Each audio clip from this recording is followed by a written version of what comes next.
அனைவருக்கும் வணக்கம். இன்னைக்கு ஹிந்து நியூஸ் பேப்பர்ல என்ன இம்பார்ட்டன்ட் நியூஸ் இருக்கு அப்படின்னு சொல்லி பார்த்தோம். ஸோ முதல்ல பார்த்தீங்கன்னா, centre notifies 4 new labour codes அப்படின்னு சொல்லி குடுத்துருக்காங்க. ஆக்சுவலி இந்தியாவுல லேபர் கோட்ஸ் அப்படிங்கிறது பார்த்தீங்கன்னா, சின்ஸ் 1930ஸ்லேருந்து பார்க்குறப்ப கிட்டத்தட்ட ஒரு 29 லேபர் கோட்ஸ் அப்படிங்கிறது இருந்துச்சு. அது எல்லாத்தையுமே சென்ட்ரல் கவர்ன்மெண்ட் என்ன பண்ணியிருக்காங்கன்னா, கன்சாலிடேட் பண்ணி ஒரு 4 லேபர் கோடா கொண்டு வந்திருக்காங்க. அத நோட்டிஃபை பண்ணியிருக்காங்க. ஓகேவா? நேத்துலருந்து நடைமுறைக்கு வரப்போகுது அப்படிங்கிறத சொல்லியிருக்காங்க. ஸோ அந்த கோடு என்னெல்லாம் இருக்கு அப்படின்னு சொல்லி பார்த்தீங்கன்னா, கோட் ஆன் வேஜஸ் 2019. இது வந்து ஒருத்தருக்கு வந்து வேஜஸ் எவ்வளோ இருக்கணும்? ஆ ஒ ஒரு மாசத்துல 7ஆம் தேதிக்குள்ள சம்பளத்த குடுத்துறணும். ஓவர் டைம் பார்த்தா டபுள் த டைம் வேஜஸ் வந்து குடுக்கணும். ஆ ஆண், பெண் இரு பாலருக்கும் சமமான வேலைகளுக்கு சமமான ஊதியம் குடுக்கணும். அந்த மாரியான விஷயங்கள பத்தி பேசுறது கோட் ஆன் வேஜஸ் 2019. மத்ததெல்லாம் இண்டஸ்ட்ரியல் ரிலேஷன்ஸ் கோட் அப்படின்னு சொல்லி பார்த்தீங்கன்னா, இது கவர்ன்மெண்ட் வந்து இந்த ட்ரேட் யூனியன்ஸ ரெகுலேட் பண்றதுக்காக. அ அடுத்ததா பார்த்தீங்கன்னா, ஒரு இண்டஸ்ட்ரியில வொர்க்கிங் கண்டிஷன்ஸ்லாம் எப்படி இருக்கணும் அப்படிங்கிறத எஸ்டாப்ளிஷ் பண்றதுக்காக. அடுத்தது இண்டஸ்ட்ரியல் டிஸ்பியூட்ஸ்ல வர தொழிலாளர்களுக்கும், முதலாளிகளுக்கும் வரக்கூடிய டிஸ்பியூட்ஸ்லாம் சால்வ் பண்றதுக்கு என்ன பண்ணணும் அப்படிங்கிற ரிலேட்டடா வர்றது தான் இந்த இண்டஸ்ட்ரியல் ரிலேஷன்ஸ் கோட் அப்படின்னு சொல்லி சொல்லுவாங்க. அடுத்ததா கோட் ஆன் சோசியல் செக்யூரிட்டி. சோசியல் செக்யூரிட்டினா நமக்கு பென்ஷன் ஏற்படுத்தி குடுக்கறது, இன்சூரன்ஸ் கவரேஜ் குடுக்கறது, சிக் லீவ் குடுக்கறது, பெய்டு லீவ் குடுக்கறது. இதெல்லாமே இந்த சோசியல் செக்யூரிட்டி கீழ வர்றது. சரிங்களா? இப்ப கிக் வொர்க்கர்ஸ்க்கும் இதெல்லாம் எக்ஸ்டெண்ட் பண்ணியிருக்காங்க. கோட் ஆன் சோசியல் செக்யூரிட்டில பார்த்தீங்கன்னா, கிக் வொர்க்கர்ஸ்க்கும் பெய்டு லீவ், இந்த பென்ஷன், பிஎஃப் இந்த மாரியான விஷயங்கள் எல்லாத்தையுமே எக்ஸ்டெண்ட் பண்ணியிருக்காங்க. இந்த கோட் ஆன் சோசியல் செக்யூரிட்டில. அடுத்தது occupational safety, health and working conditions அப்படிங்கிறதுல பார்த்தீங்கன்னா, ஒரு தொழிலாளருடைய வேலை பார்க்கக்கூடிய இடத்துல அவருக்கான சேஃப்டி என்ஷூர் பண்றது, வொர்க்கிங் கண்டிஷன்ஸ் வந்து நார்மலா ஸ்டாண்டர்டா இருக்கிறது. இந்த மாரியான விஷயங்கள பத்தி பேசக்கூடியது. சரியா? அதே மாரி இதுல ஆண், பெண் இரு பாலருக்கும் சமமான ஊதியம் அப்படிங்கிறத மொத்தமா இதுல 4 கோடியும் சேர்த்து பார்க்கிறப்ப, சமமான ஊதியம் அப்படிங்கிறத சொல்லியிருக்காங்க.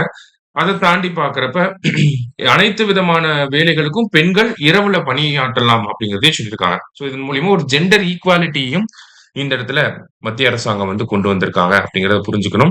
இருந்தாலும் நெறைய பாசிட்டிவான புரோவிஷன்ஸ் இருக்கப்ப, ஒரு சில நெகட்டிவ்ஸும் இருக்கு.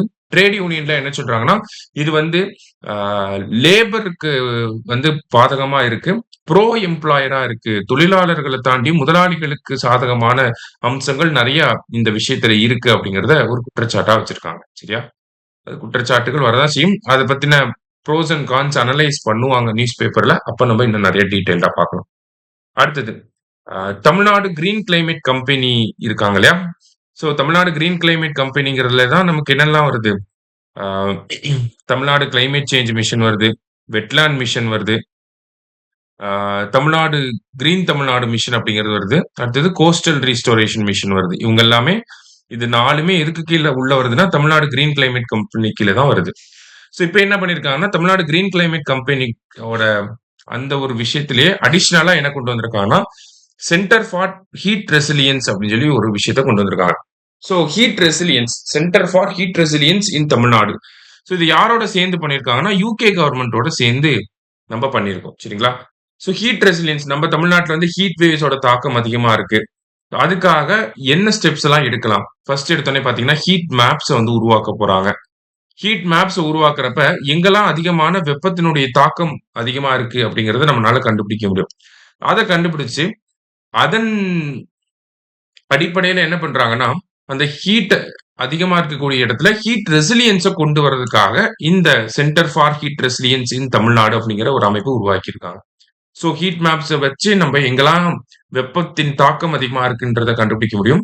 அதுக்கேத்த மாரியான இன்டர்வென்ஷன கொண்டு வரலாம். இப்ப பயோடைவர்சிட்டி பார்க்க கொண்டு வரலாம். ஸ்பாஞ்ச் சிட்டீஸ் அப்படின்னு சொல்லுவாங்க. அத கொண்டு வரலாம். கூலிங் டெக்னாலஜிஸ்ல ஆ எஃபிஷியன்ட்டான கூலிங் டெக்னாலஜிஸ வந்து நம்மளால கொண்டு வர முடியும்.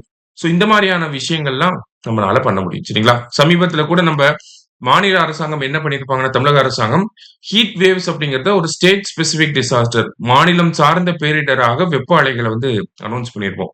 ஸோ இந்த ஹீட் வேவ்ஸ்ல இருந்து தமிழ்நாட காப்பாத்துறதுக்காக நெறைய விஷயங்கள் தமிழக அரசாங்கம் பண்ணிட்டு இருக்காங்க. அதுல இன்னொரு ஸ்டெப் தான் இந்த சென்டர் ஃபார் ஹீட் ரெசிலியன்ஸ் இன் தமிழ்நாடு அப்படிங்கிறது. சரியா? ஸோ இதையும் நம்ம தெரிஞ்சு வச்சுக்கிறோம். அடுத்ததா பார்த்தீங்கன்னா, எடிட்டோரியல் பேஜ்ல national action plan on anti microbial resistance அப்படின்னு சொல்லி குடுத்திருக்காங்க. இத பிரிலிம்ஸ் பாயிண்ட் ஆஃப் வியூல பார்த்துக்கலாம். So national action plan on anti microbial resistance இனிஷியலா 2017ல இருந்து கொண்டு வந்திருப்பாங்க. சரியா? இப்போ இதனுடைய செகண்ட் எடிஷன் அப்படிங்கிறத லான்ச் பண்ணியிருக்காங்க. இதனுடைய வொர்க்கிங் பீரியட் வந்து பார்த்தீங்கன்னா, 2025ல இருந்து 2029 வரைக்கும் இருக்க போகுது. சரியா? ஸோ ஆன்டி மைக்ரோபியல் ரெசிஸ்டன்ஸ பொறுத்தவரைக்கும் பார்த்தீங்கன்னா, இந்தியால அதிகமான ஆன்டி மைக்ரோபியல் ரெசிஸ்டன்ஸ் வந்து இருக்கு. இந்த இனிஷியலா வந்து 2017 பிளான் ஒரு பெரிய ஃபெயிலியர் தான். ஓகேங்களா? பெரிய அளவுல சக்சஸ் அப்படிங்கிறது எதுவுமே கிடையாது.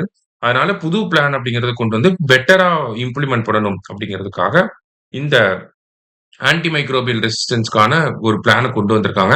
இதுல முக்கியமான அப்ரோச் என்னவா இருக்க போகுதுன்னா, ஒன் ஹெல்த் அப்ரோச். ஓகேங்களா? ஒன் ஹெல்த் அப்படின்னா, ஹியூமனோட ஹெல்த், அனிமல்ஸோட ஹெல்த், என்விரான்மென்ட்டோட ஹெல்த் 3யும் இன்டகிரேட்டடா பாதுகாக்கிறப்ப 3த்துக்குமே எந்த ஒரு பாதிப்புமே ஏற்படாது.